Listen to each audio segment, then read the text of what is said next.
Suspended. Without objection. Madam President, it is interesting to listen to the reaction to the notion that we are going to stop our dependence on Russian oil. I totally support that. The notion that I would buy gasoline in my hometown and put it in my car or truck and somehow subsidize what Vladimir Putin is doing in the rape of the Ukraine is just unacceptable. I believe there is not only a moral force, but a political force behind this. Morally, there's no way we're going to support Putin. Politically, we've got to come together with other nations and make this as painful as possible on him.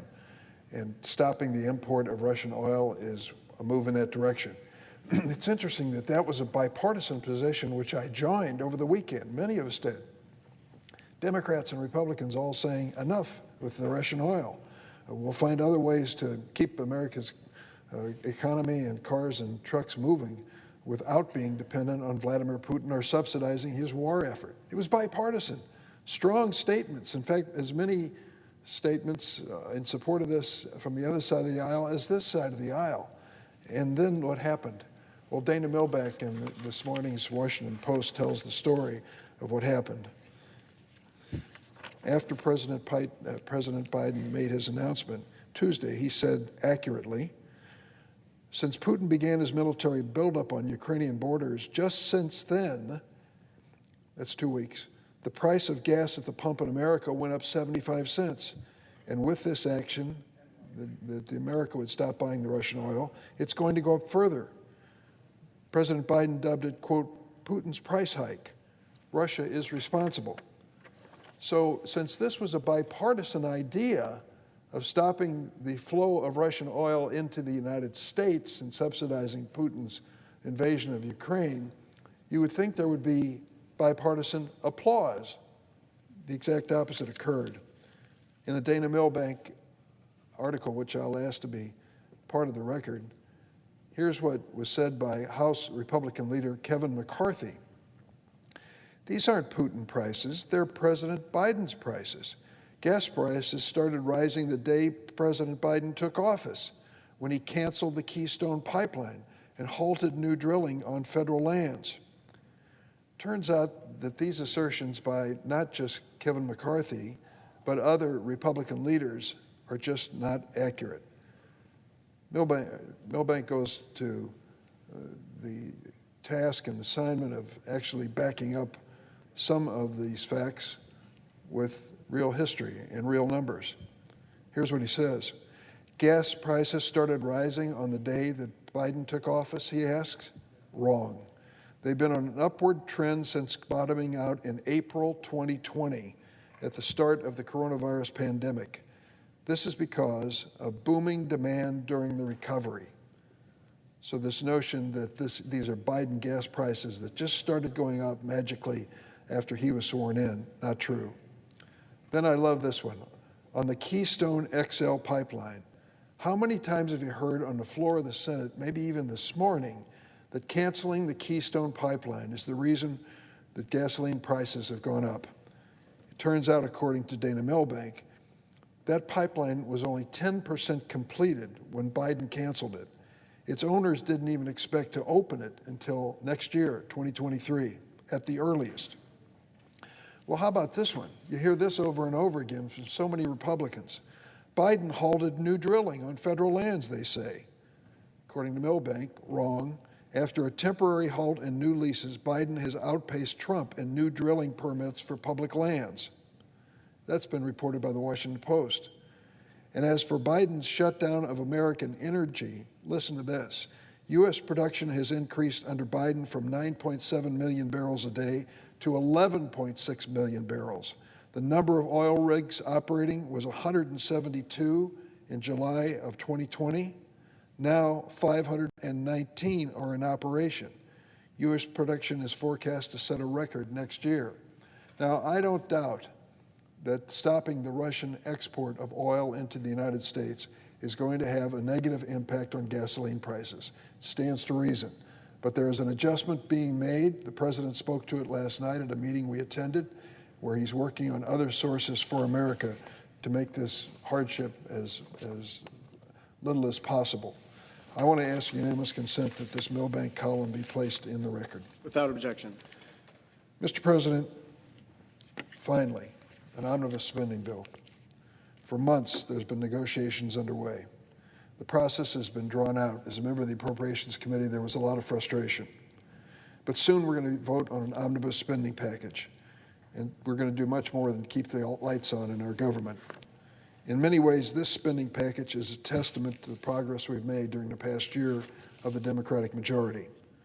We have historic funding to reduce the cost of living for working families. We get it. American families are having a tough time making ends meet and are living paycheck to paycheck. We take action in this omnibus spending bill to start to address that challenge. And we create good jobs here in America. Isn't it about time that we focus on making things in America, putting people to work with the good jobs that supply them? And we need to ensure families and children can access critical supplies like nutritious food and clean water that they need to survive. This bill also provides more than $13 billion to the Ukrainians fighting tooth and nail to defend their freedom. The Democratic Senate caucus was fortunate last night to have over an hour and a half with the president, where he spoke candidly and informally about the challenge we face in Ukraine.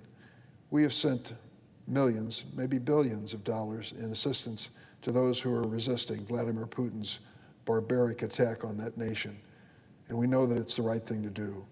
There are displays of courage by the Ukrainians, the likes of which we haven't seen in modern times. President Zelensky, particularly, has impressed not only the United States but the world with his singular courage. These funds that we're putting in this bill will help Ukrainians on the front line to continue to hold back Vladimir Putin, and on the ground and in the air through cyberspace, as well as helping our NATO allies in the region. NATO has never been stronger. 30 different countries standing together, shoulder to shoulder, to stop Vladimir Putin's invasion.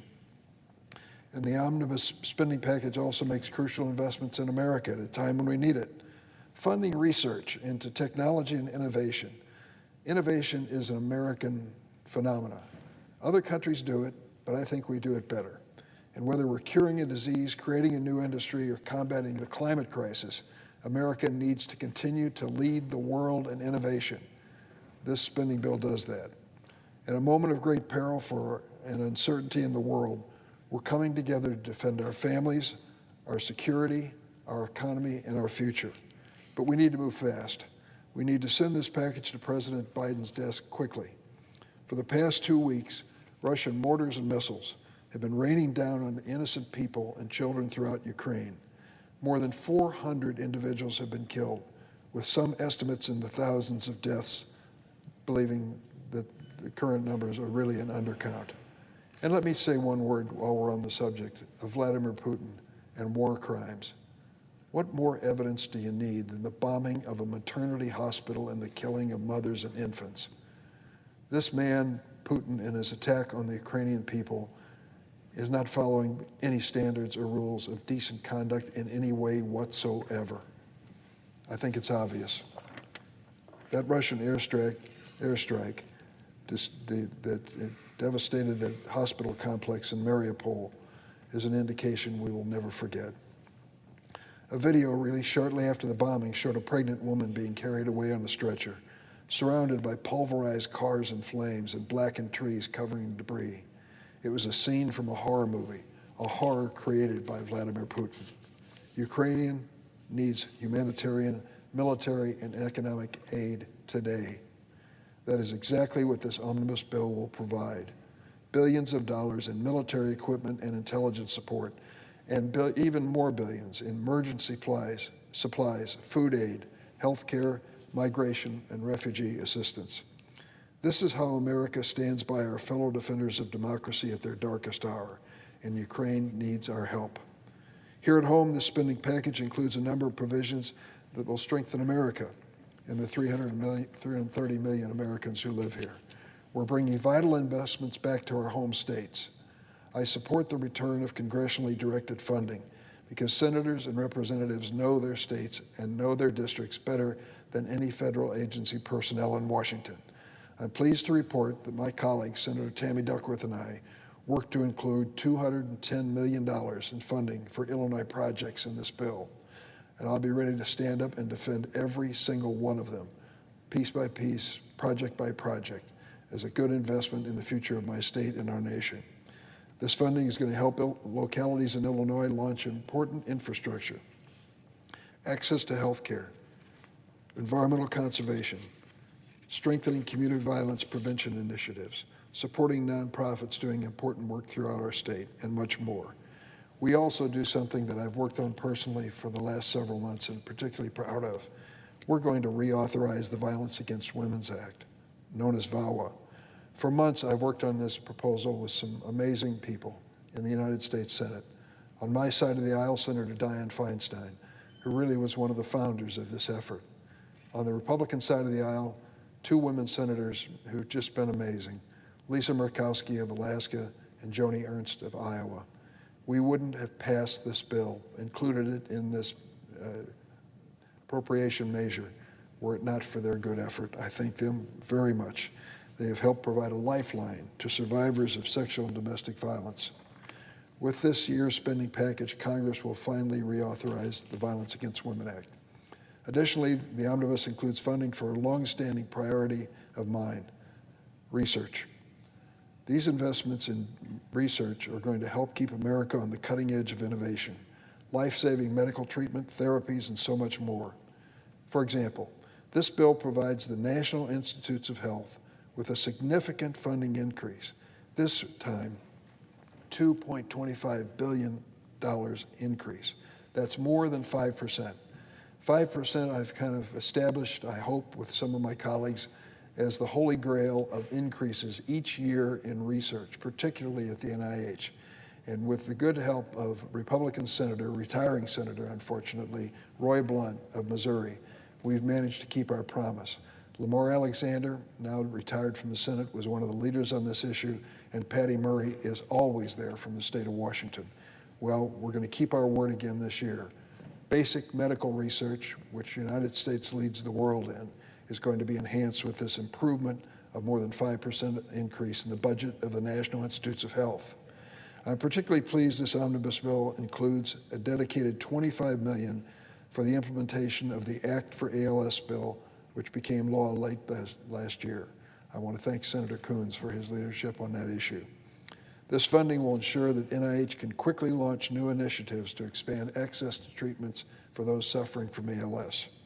Sadly, I'm disappointed to say this package does not include COVID relief. We're at a turning point in this pandemic. New cases of COVID are at their lowest rates in more than 7 months, praise the Lord. And parents and families are just anxious can be to get the kids back in school and life back to normal. These are promising developments, from vaccines to better treatments.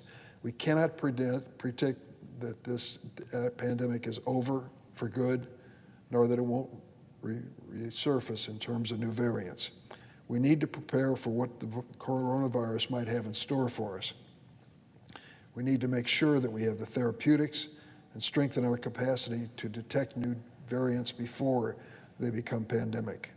Given the dire urgency in the situation in Ukraine, I understand we simply don't have time to go back to the bargaining table, but many of us still believe that a toolkit to deal with the future infections in COVID or the next pandemic is absolutely essential.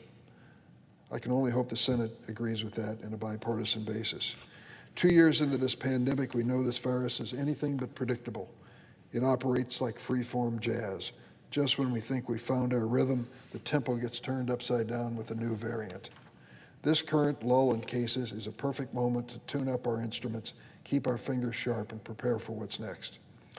Let me close by saying that aside from the omission of additional COVID relief, there's much to celebrate in the spending package. It's an example of what Congress can achieve when it works together. In the face of Russia's horrible invasion of Ukraine, an invasion has already created 2 million Ukrainian refugees. We are standing together in defense of democracy. Russia's invasion is a tragic illustration of one man's mania and of a conflict that will define the 21st century if we don't stop it in its tracks. Right now, Putin is waging yesterday's war with yesterday's goal of reestablishing some Soviet Union. He's sending ill-equipped teenagers in Russian army uniforms into Ukraine to terrorize innocent families and bomb children in hospitals, all in some delusional effort that he is going to create the new Russian empire with his being installed as the czar of that enterprise. He's not willing to face the challenges of the new world, so he's trying to revive the old world. Autocrats like Putin live in fear of the future. Democracies like America welcome it, because we know that the future represents an opportunity to build a better world for everyone. That's precisely why President Zelensky and every Ukrainian is fighting to protect their country. They're protecting as well the freedom to shape their own future, not to have their future dictated by a man like Vladimir Putin. With the spending package before the Senate, we can begin building our own future as well, a future made in America. Mr. President, I yield the floor.